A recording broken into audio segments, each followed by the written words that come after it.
G'day, Professor Joseph Drew here. Sorry about the radio silence, I've been sick. Again, story of my life.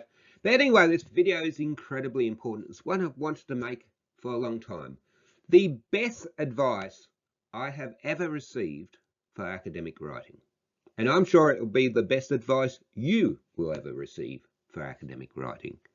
It will probably also be from the most surprising source that you could imagine.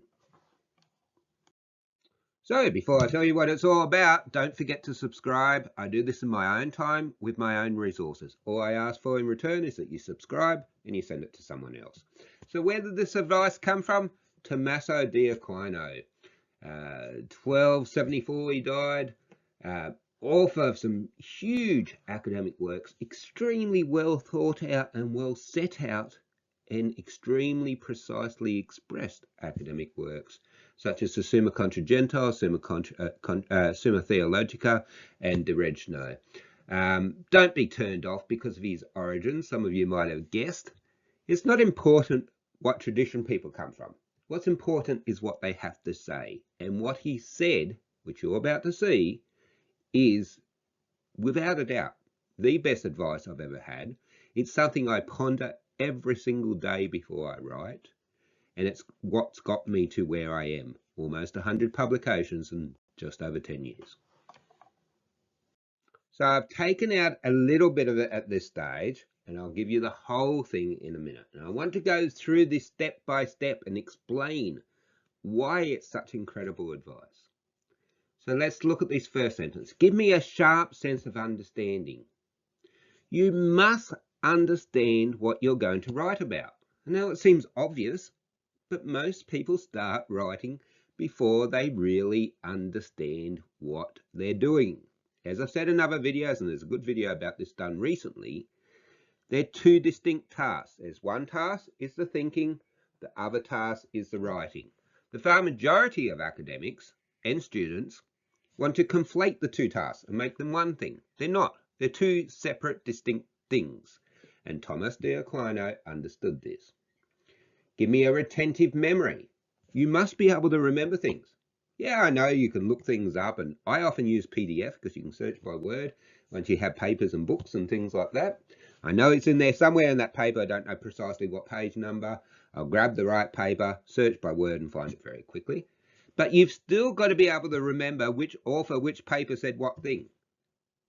And one of the tragedies of our modern education system is we've got away from exams and we got away from memorizing. Now, we used to do far too much of it. Now we do far too little of it. It's a typical human condition. We go from one extreme to the other. There's something in the middle. And the thing in the middle is having a retentive memory for the really important stuff that you need to be able to get at a snap of a finger. The ability to grasp things correctly and fundamentally. Once again, it's that thinking element.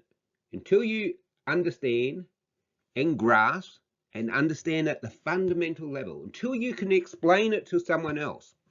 And I often explain my papers to my children, poor long-suffering children, or my Dachshund. She's a better listener on the whole. My Dachshund is my best research assistant. She's normally in the office with me. But until you can explain it to them, 15, 20 minutes, you're not even ready to start planning, let alone writing. Tommaso di Aquino understood this. You must grasp things correctly and fundamentally. Grant me the talent of being exact in my explanations. Near enough is not good enough. You must be precise in academic writing. And particularly, you need to be conscious of the fact that in academic writing, there are specific words that have particular meaning. And every discipline has their own special language, jargon. And the whole purpose of jargon is to keep outsiders out of the little groupie. Now, if you don't grasp the jargon and use the jargon correctly and precisely, you will be kept out. You'll be rejected or rejected by the reviewer if you get that long. So make sure you are exact in your explanations using the jargon of your discipline. And the ability to express myself with thoroughness and charm. You must be thorough. It shouldn't need to be said, but many people aren't. And charm. This is where I fall down a little bit. I tend to say what I think is important, what people need to hear. And that's really important. And that's something that academics have lost. The Western world has lost. We don't talk about truth and objective truth and good and not good and things like that anymore. Everyone's so scared of upsetting someone, they say nothing. And without facts and truth, we can't come to a consensus. So that's a bad thing. Once again, those extremes that we like to go to as humans. But when I say truth, I need to say it in a way that is charming. And this is really important. As I say, most times before I write, every time before I speak, I'm reading this again. And it reminds me that, yes, truth is important, but I need to say it in a charming manner, because otherwise, you know what's going to happen? People will just close their ears, not listen. There's no point talking truth if they're not listening. Point out the beginning. That's that planning that I've been on and on and on about in my videos. Plan. I just wrote a paper in 3 days. I finished Wednesday, started Monday. I spent 4 days planning it. Why could I write a whole paper in 3 days, which will hopefully get up in a really good journal? Because I spent the time planning it. They're two distinct things. Planning the beginning and writing the thing. Thinking and writing, two distinct things. Direct the progress. This is the help I need when I'm actually writing. And then help in completion. And the completion is something people often fall down on. Okay, you finished, you breathe a sigh of relief. Are you actually finished?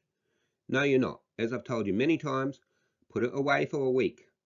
Print it up in a different font and read it with fresh eyes, and you'll notice all sorts of problems, all sorts of things you thought that you had said that were in your head at the time that you didn't actually say. In that completion process, that's when you give it to someone else to read over it. You must do that. They'll notice things that you won't notice. It's formatting things correctly. There's videos about that. It's typesetting. There's so many things doing in the completion phase, and so many people let themselves down badly because they give up when they finish writing. There's still a lot of work to do. There's 3 distinct phases. Beginning, Thomas D'Aquino told us this, and he's correct. Beginning, that's the planning and the thinking. The progress, that's the writing, really important. And completion, at the end, the proofreading, the typesetting, all those sorts of things, getting someone else to read it, getting other people's feedback, adjusting it for those feedback, doing the revisions. I've got videos about all these things. The best advice I've ever got, the best advice you'll ever get, if you will listen to it. So you have to be really careful nowadays as a university professor in the Western world, particularly if you happen to be a white male. And you happen to be God-fearing. And I don't make any secret of the fact that I am these things, but I also don't advertise it too much because I need to keep my job. But the advice that you just got was from Thomas D'Aquino, around 1270. It's actually from his prayer before study. And this is the whole prayer. Now, I'm not Bible bashing. I'm not trying to convert you. I'm not a Catholic. Probably never will be. But the man had good ideas. And there's nothing wrong with the prayer. But having said that, please remember this is my personal intellectual property. I'm not representing any university I've ever worked for or will ever work for in the future.